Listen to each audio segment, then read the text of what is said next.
Bonsoir à tous, c'est les 19h, voici les titres de notre journal. Le président de la République, chef suprême des forces armées, ministre de la Défense nationale, Abdelmajid Tebboune, présidera demain une réunion du Conseil des ministres.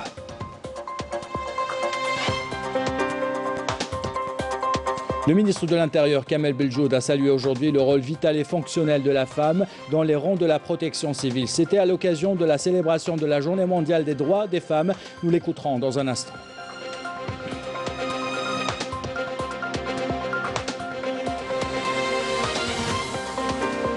Comment faire face aux infox et aux fake news, aux guerres d'information qui menacent la stabilité et la sécurité des peuples et des États? Comment les médias publics doivent adapter leur contenu réponse dans la première journée d'études organisée par l'Institut national d'études de stratégie globale? Dans un monde globalisé, l'exportation de services est devenue un levier économique incontournable. Dans le grand format de ce week-end, Amel Bouarba nous emmène au plus près des entreprises algériennes pour découvrir les services qu'elles exportent, mais aussi pour découvrir leurs difficultés auxquelles elles font face. Voilà pour les titres. Bienvenue à tous. Tout d'abord, le président de la République, chef suprême des forces armées, ministre de la Défense nationale, Abdelmajid Tebboune, présidera demain une réunion du Conseil des ministres. Elle sera consacrée à un projet d'ordonnance portant loi organique relative au régime électoral, selon un communiqué de la présidence de la République. Dans l'actualité de ce samedi, le ministre de l'Intérieur, des collectivités locales et de l'aménagement du territoire, Kamel Beljoud, a salué aujourd'hui à Alger le rôle vital et fonctionnel de la femme dans les rangs de la protection civile. C'était lors d'une cérémonie à l'occasion de la célébration de la Journée mondiale des droits des femmes qui s'est déroulée à l'unité nationale d'instruction et d'intervention de la protection civile à Dar el-Baïda. Adel Bouhams. En reconnaissance à leur contribution à la protection des personnes et des biens. Les femmes membres des unités de la protection civile ont reçu aujourd'hui la visite du ministre de l'Intérieur, des collectivités locales et de l'aménagement du territoire qui leur a rendu un vibrant hommage à l'occasion de la Journée internationale des droits des femmes. Après avoir déposé une gerbe de fleurs devant la stèle édifiée à la mémoire des victimes du devoir, Kamel Beljoud a inspecté les différentes unités d'intervention et d'entraînement et a écouté les préoccupations des femmes membres de la protection civile et des explications autour de leur rôle et de leur mission au sein de ce corps constitué. Le président de la République accorde un grand intérêt aux femmes dans son programme, en renforçant et en encourageant par exemple leur participation dans la vie politique et socio-économique du pays. La célébration de cette journée, avec vous, traduit très bien cet intérêt que nous œuvrons à concrétiser sur le terrain.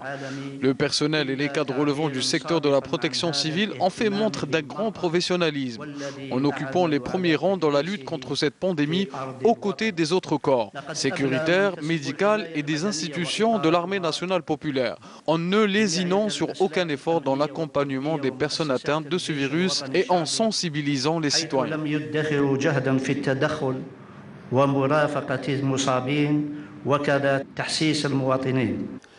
À l'occasion de cette même journée, une cérémonie de remise de grade, d'attestation honorifique et de logement ADL a été organisée.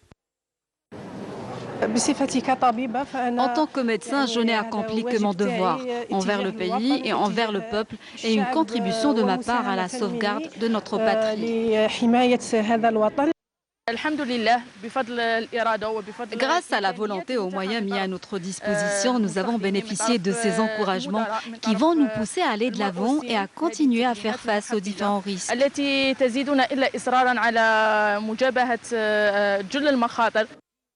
Des femmes courageuses au sens de l'honneur et du sacrifice qui ne sont plus à démontrer et dont elles ont fait preuve à maintes reprises, quelles que soient les circonstances. Dans un monde de plus en plus connectés, nous sommes submergés par un flux d'informations permanent. Comment faire face aux infox, aux fake news, aux guerres d'informations qui menacent la stabilité et la sécurité des peuples et des États?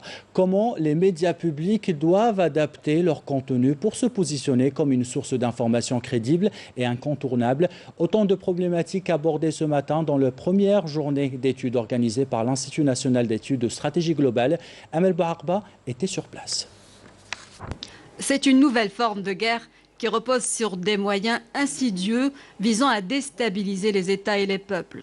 La guerre de l'information ou l'usage ciblé par des pays, des organismes ou des personnes, des plateformes et des réseaux sociaux numériques à des fins de désinformation, d'influence et de manipulation de l'opinion publique. L'Algérie fait face à une véritable campagne ciblée pour déstabiliser sa sécurité en raison de ses positions indéfectibles à l'égard des causes justes, notamment au Sahara occidental et en Palestine.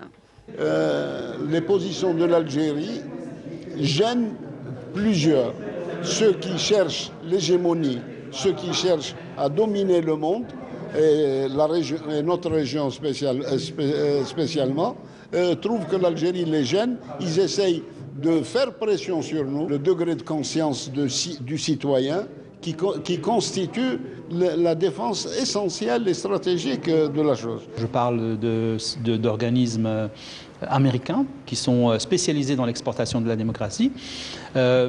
Ils existent depuis pas mal d'années, mais ce qu'on a vu récemment, c'est que le modus operandi, c'est-à-dire la façon avec laquelle ils travaillent, a changé depuis l'avènement du cyberespace. C'est-à-dire que le cyberespace est devenu un champ où on peut mener des guerres, mais des guerres d'un autre type, c'est-à-dire avec des cyberactivistes et en manipulant l'information. Face à cette situation, le rôle des médias publics est crucial. Revenir aux fondamentaux, revenir à la notion de service public qui est très intéressante et très importante.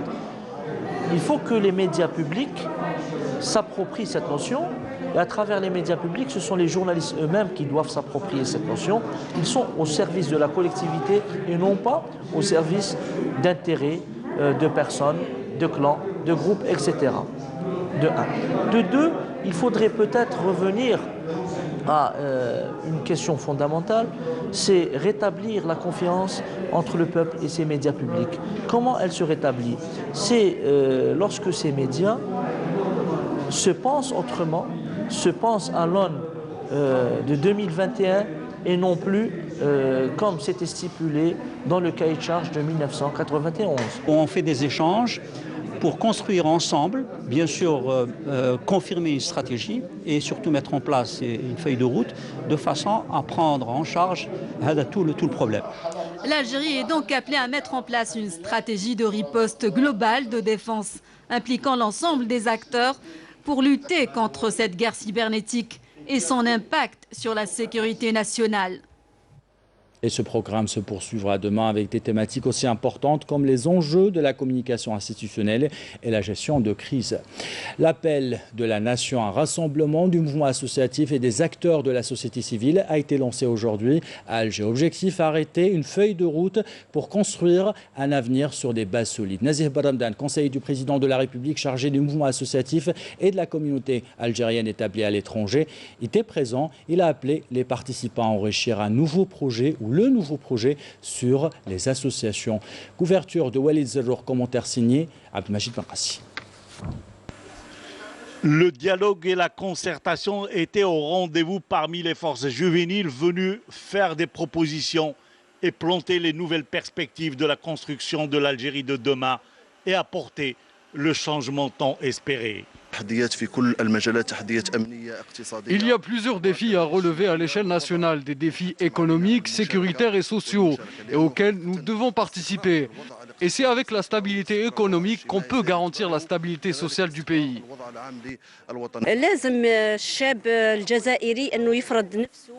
Le jeune Algérien doit faire preuve de son patriotisme, ses compétences et son militantisme. Nous voulons le voir présent dans tous les domaines.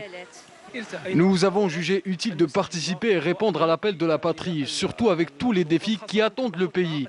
Tout cela en vue de renforcer le front intérieur et faire face à tous les défis, aussi bien intérieurs qu'extérieurs. Associations et organisations de la société civile étaient présentes dans toute leur diversité pour répondre à l'appel de la patrie. Nous sommes ici rassemblés dans un front de la société civile, aussi bien les associations, les organisations que les syndicats, pour répondre à l'appel de soutien à la patrie. Notre plus grand objectif est de voir la société civile devenir un acteur réel et un allié des institutions de l'État. La société civile doit être consultée, surtout lorsque nous aurons adopté les textes qu'il faut à ce propos, avec notamment la révision de la loi sur les associations, en plus de tous les textes qui seront révisés pour permettre la participation effective de la société civile, comme le souhaite le président de la République.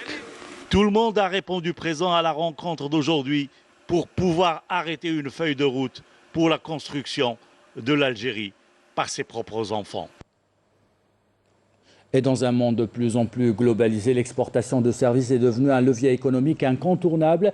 C'est la thématique du grand format de ce week-end. L'Algérie peut être fière de ses entreprises qui rivalisent, vous le savez, avec des multinationales. Seulement voilà, pour que nos entreprises soient compétitives, elles réclament la fin des lenteurs bureaucratiques, la possibilité de rapatrier leurs devises et elles réclament également une connexion Internet stable et fiable. C'est un reportage signé Amel Bouharba.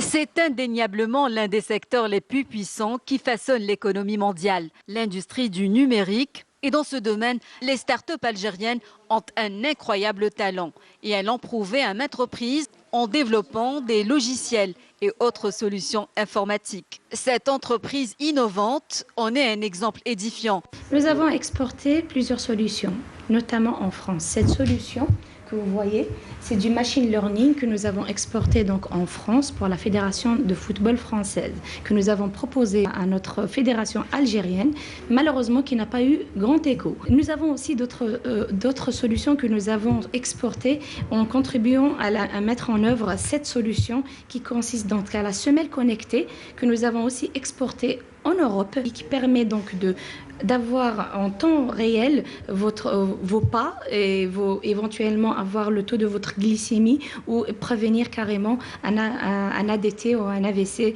Aujourd'hui, le plus grand challenge est l'export des services technologiques. Toutefois, de nombreux freins entravent cet objectif. Cette rétrocession de devises qu'on pourrait éventuellement qualifier comme étant un frein majeur.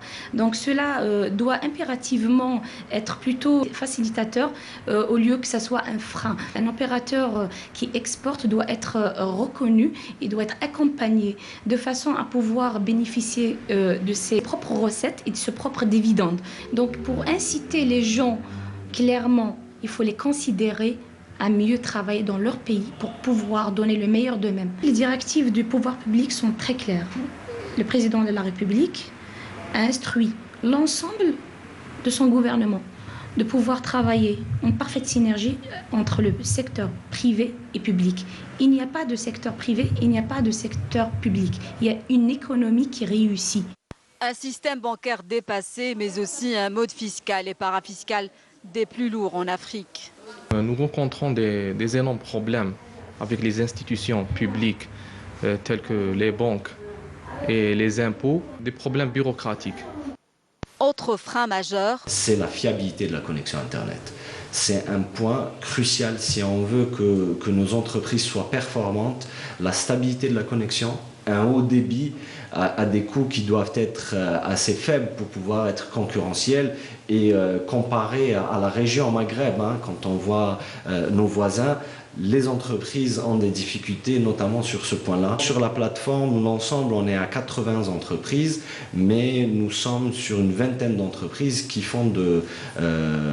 produisent des services. La main-d'œuvre algérienne est excellente dans la prestation des services technologiques. Et d'ailleurs, on les voit quand ils sortent de l'université, ils font le bonheur des économies étrangères.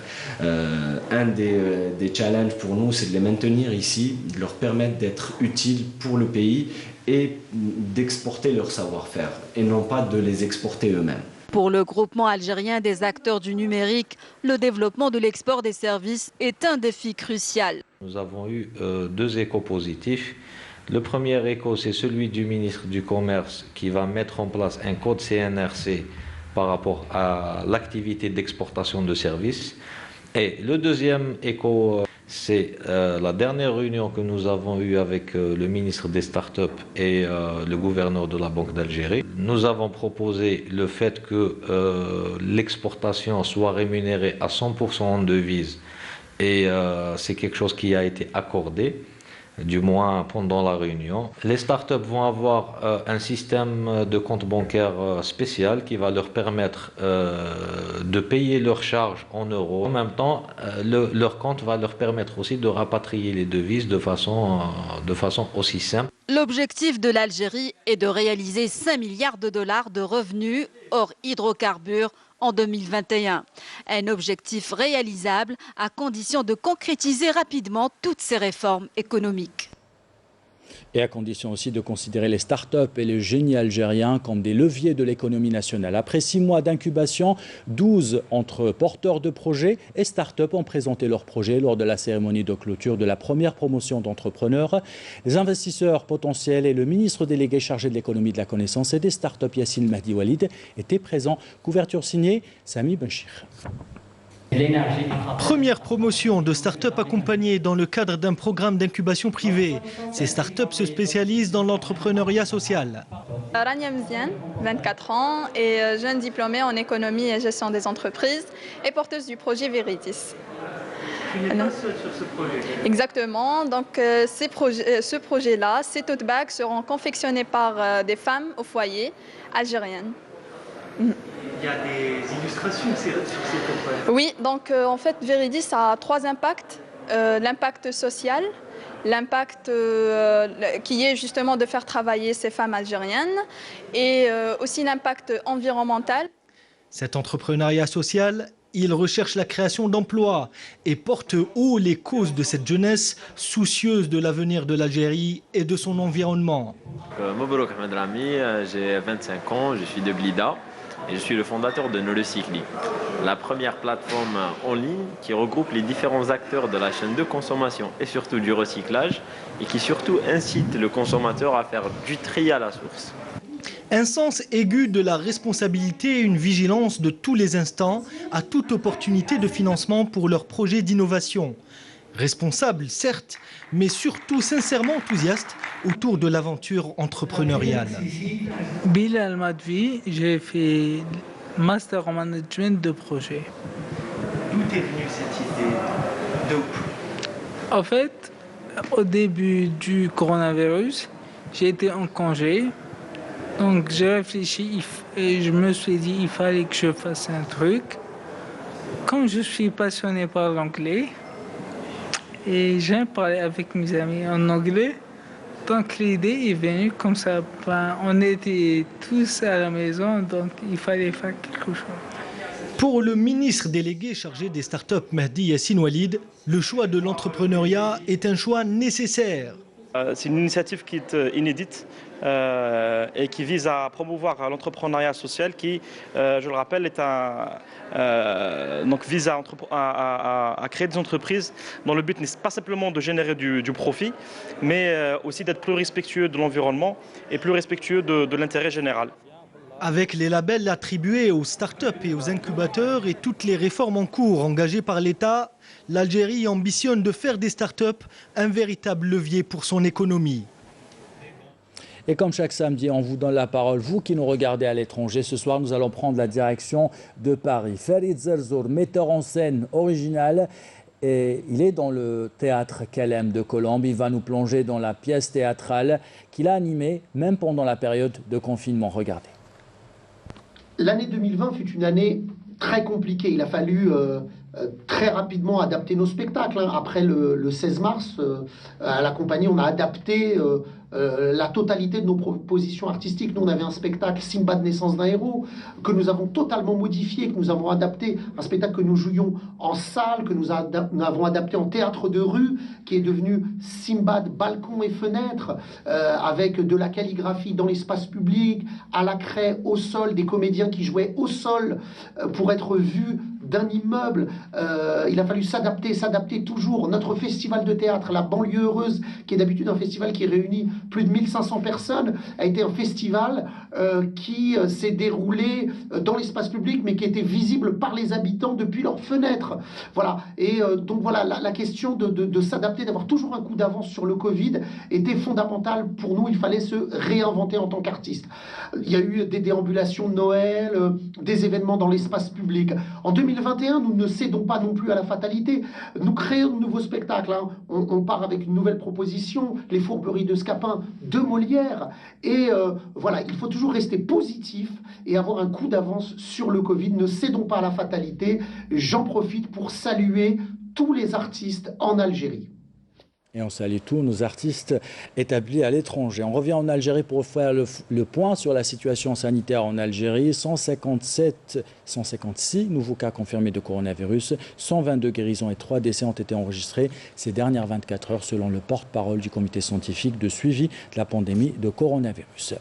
Dans le volet agricole de ce journal, on s'intéresse à la production de l'huile de colza à Constantine qui occupe 780 hectares. Parmi ses avantages, ses valeurs nutritionnelles mais également économiques car elle contribue à alléger la facture d'importation. Abdelmajid Benrassi.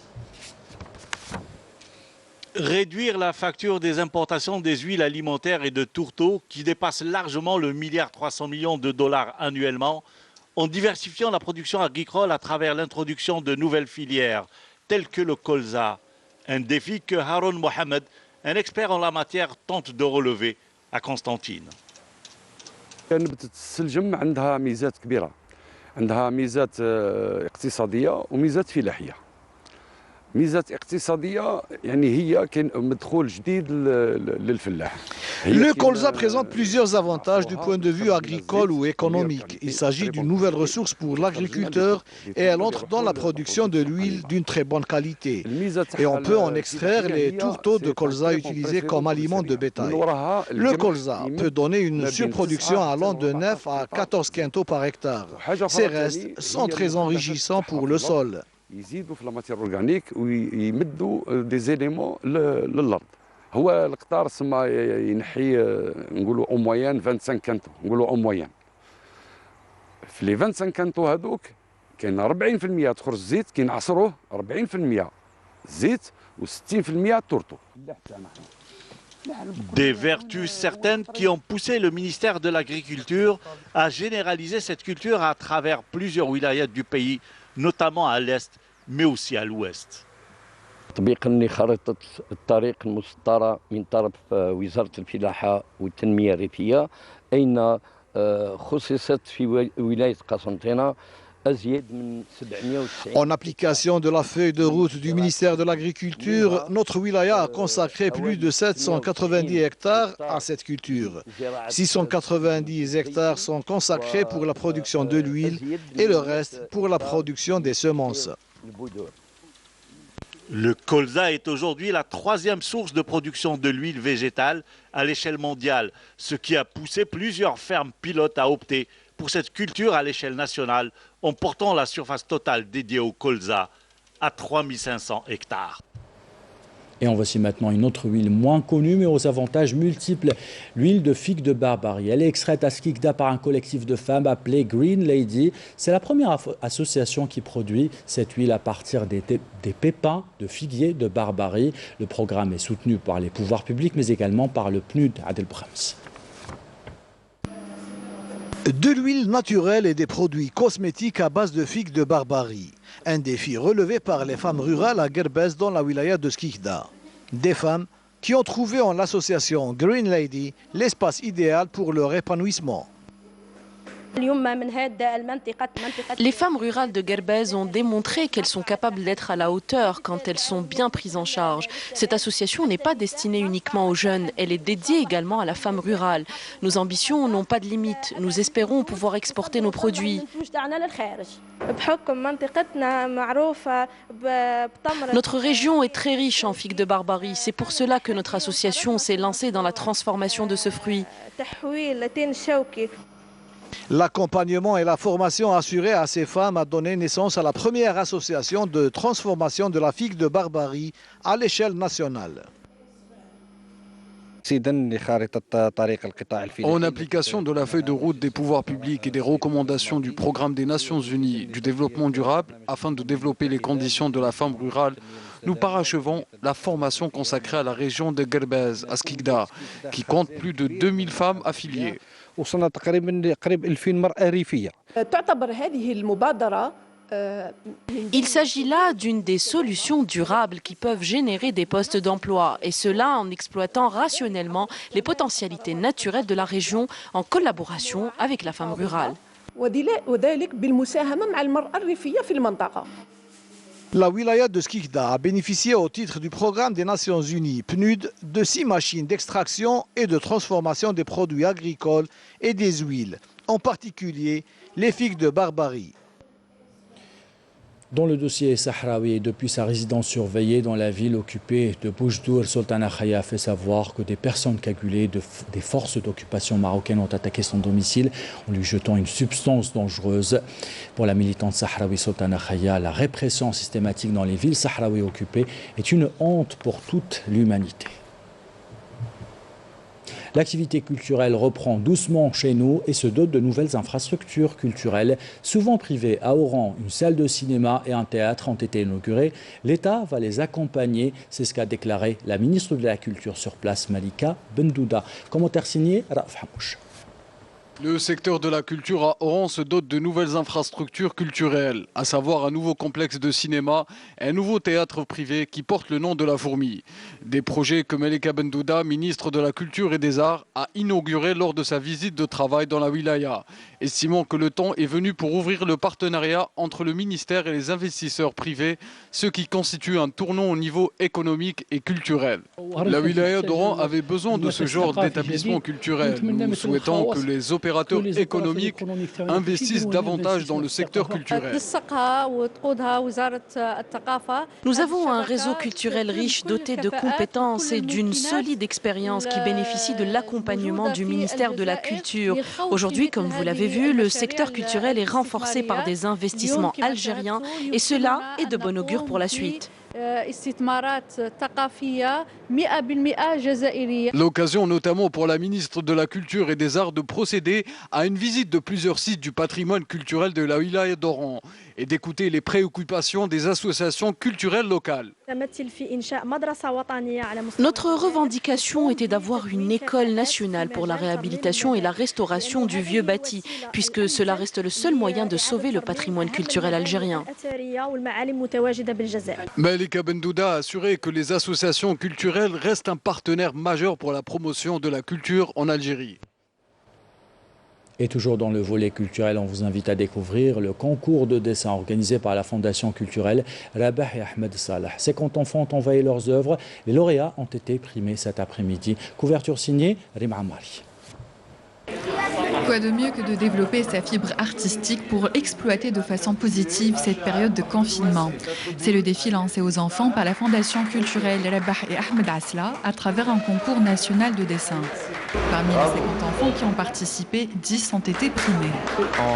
Une femme avec des poissons qui nagent dans un lac. Et qu'est-ce que ça fait d'avoir remporté ce prix? Tu es contente? Oui. Et on a organisé la remise des prix du concours de dessin de l'année 2020 et 2021. On fait ça habituellement 2 fois par an. Cette année, vu les circonstances, on l'a fait qu'une seule fois. Et on essaye d'un peu encourager les enfants à dessiner, à peindre, à aimer l'art, à aimer la peinture. La Fondation culturelle Rabah et Ahmed Asla a dû revoir le nombre de ces événements cette année à la baisse en raison de la situation sanitaire. À cause du Covid cette année et l'année passée, nous n'avons pas eu une grande activité culturelle au niveau de notre fondation. On fait généralement une exposition par mois, un café littéraire par mois, en choisissant toujours ce qui est d'actualité.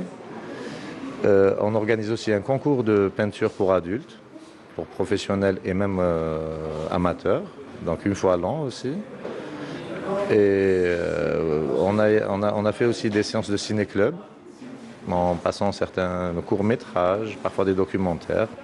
Ce concours est une occasion pour inciter les enfants et les adolescents à se confronter au monde dans lequel ils vivent, à mettre à l'épreuve leur créativité tout en s'amusant. Voilà pour ce concours organisé par la Fondation Rabah et Ahmed Asla. On termine ce journal avec une information sportive. Les lauréats et le classement les résultats plutôt et les classements de la 16e journée de Ligue 1.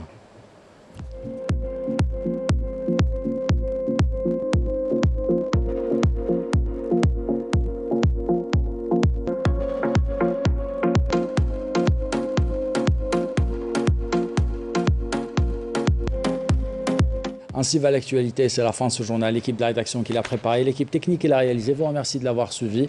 Merci pour votre fidélité. Belle soirée.